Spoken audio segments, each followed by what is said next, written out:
多谢评选，嘛是国民党的消息。民众党主席郭文泰今年5月份用选举补助款4300万买上万大楼一间个人的办公室，引起真济风波。本来打算今日再去要办一个居住正义的讲座，临时取消。无铁确实烦恼讲，外界用这个代志提出来甲连，提出来甲电。也不过呢，选举补助款恐惊变成后一个会期立法院攻防的议题。民进党立委洪新汉就表示讲，要安怎让这个经费用途公开透明，希望外界做伙来讨论。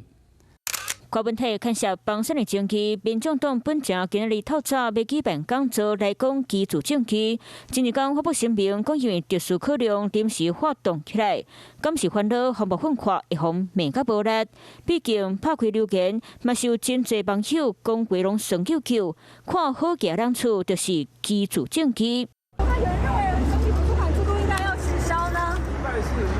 未免求支持者的信心，阿婆生囝真无简单。毕竟关键的问题之一是开4300万选举补助款买个人办公室，各立委提起规期修法编定补助款的用途。拿选举补助款来钱滚钱、利滚利，当作是一个这个资金的聚宝盆，怎么样让这些相关的选举经费的使用更具公义、更具透明，这些事情大家可以一起来集思广益。大家可受公平嘛，就是这个房子的使用等等，大家可以看到很透明的看到啊。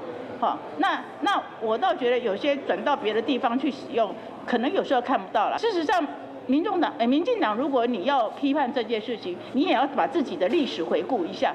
我还是那句话。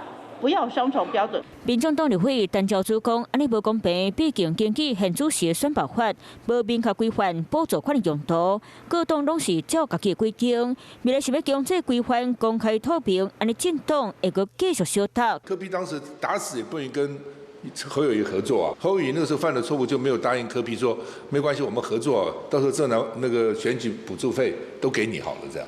搞不好就合作成。赵少康看郭文泰丢草人救会自信难保，嘛讲交在无坐伫咧共一只船艇。